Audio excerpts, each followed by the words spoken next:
Digamos que o arrebatamento da igreja aconteça agora, nesse exato momento. Pense nisso por um instante. O som da trombeta, ela ecoa pelos céus, o tempo para, os relógios silenciam e em um abrir e fechar de olhos, milhões, milhares desaparecem da face da terra. A noiva de Cristo, purificada, lavada pelo sangue do Cordeiro, ela é tomada, ela é arrebatada. O mundo entra em colapso. O caos domina a sociedade, a humanidade. Mas no céu há uma festa, há um júbilo, há um encontro. A igreja finalmente se encontra com o seu noivo.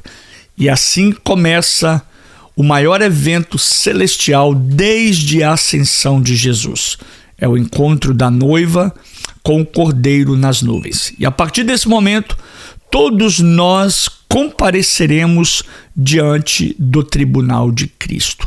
Mas preste atenção, esse tribunal não é para determinar se você vai entrar ou não vai entrar no céu, porque você já está lá. Esse tribunal é para avaliar a qualidade da sua vida cristã enquanto aqui na terra. É o momento em que as intenções do coração serão reveladas e expostas. As obras que foram feitas para a glória de Deus, essas permanecerão. Mas tudo aquilo que foi feito por vaidade, por orgulho ou por interesse próprio pessoal será consumido pelo fogo. É nesse momento que muitos perceberão que o mais importante não era apenas fazer, mas como e por quem faziam, por qual motivo faziam. Porque Deus não pesa apenas as ações, mas ele pesa as motivações, o que levavam essas pessoas, o que as motivavam a fazer o que elas faziam para o reino, para a glória de Deus. A palavra de Deus fala sobre 5 coroas que serão entregues aos fiéis. A primeira coroa é a coroa da vida, essa reservada àqueles que perseveraram até o fim, mesmo sob provações, sob pressões, perseguições e dores. Ela é a recompensa dos que permaneceram fiéis, firmes, quando tudo parecia perdido. A segunda coroa é a coroa da glória. Essa coroa será dada aos pastores, mestres e líderes que cuidaram do rebanho do Senhor com amor, com dedicação, com carinho, que alimentaram o povo de Deus com a sua palavra e ainda assim permaneceram fiéis ao seu chamado. A terceira coroa é a coroa da justiça, que será dada aos que amaram a vinda de Cristo, aos que viveram com o olhar sempre fitos no céu, desejando a volta do Senhor mais do que qualquer conquista terrena. A quarta coroa é a coroa da incorrupção ou coroa do vencedor, para aqueles que venceram o mundo, que venceram a carne, que venceram o diabo, que guardaram a fé e correram a corrida até o fim. E por fim, a coroa do ganhador de almas, reservada aos que dedicaram suas vidas para que outros conhecessem a Cristo, para que outros experimentassem a salvação. Essas coroas não são apenas simbólicas, símbolos, mas são recompensas eternas que refletem o quanto a sua vida nessa terra produziu frutos para o reino de Deus. E haverá também a veste de justiça, que não apenas é um manto, mas uma expressão mais do que visível das obras justas praticadas por cada crente. Cada ponto, cada brilho nessa veste refletirá os atos da fidelidade, os atos de santidade e amor realizados por amor a Cristo.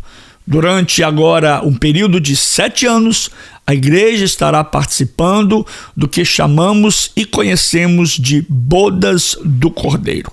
Enquanto na terra se desenrola o período mais sombrio da história da humanidade, o caos estará desenrolado por todas as partes, um período que nós chamamos de a grande tribulação, que a Bíblia chama de grande tribulação. Serão 7 anos de juízo e dor e sofrimento para o mundo, mas 7 anos de glória, banquete, celebração para os remidos no Senhor. E então, após esse tempo, esse período, o céu se abrirá novamente, mais uma vez, mas desta vez, não para subir, mas se abrirá para descer. Cristo voltará, Cristo virá montado em um cavalo branco e os seus exércitos celestiais virão com ele. E com ele também virá a noiva do Cordeiro, agora transformada, glorificada, revestida de poder e autoridade. Será o momento do juízo das nações. Jesus, ele mesmo, julgará os povos e governantes segundo um critério divino, como trataram Israel e o povo judeu. Esse é um princípio espiritual que atravessa toda a Escritura, desde Gênesis capítulo 12, quando Deus disse a Abraão: abençoarei os que te abençoarem e amaldiçoarei os que te amaldiçoarem. Esse princípio nunca mudou. Deus vinculou a sua bênção à forma como as nações tratam o povo que ele escolheu. E Jesus confirmou isso novamente lá em Mateus capítulo 25, quando disse: em verdade vos digo que quando o fizeste a um desses meus pequeninos irmãos, a mim fizeste também. Muitos interpretam esse texto apenas como uma referência aos pobres, aos menos favorecidos, mas no contexto profético, Jesus está falando do povo judeu. Antes da cruz, Jesus nunca chamou um gentio de irmão. Antes da cruz, éramos estranhos às alianças feitas a Israel. Como Paulo escreveu lá em Efésios, ele disse: estáveis sem Cristo, separados da comunidade de Israel, estranhos às alianças da promessa, não tendo esperança e sem Deus e no mundo. Efésios 2:12.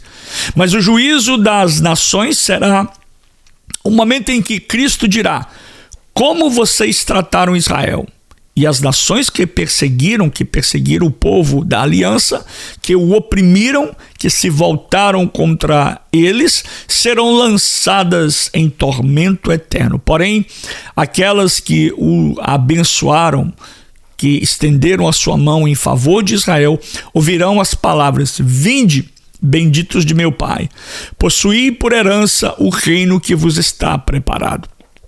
A história confirma esse princípio.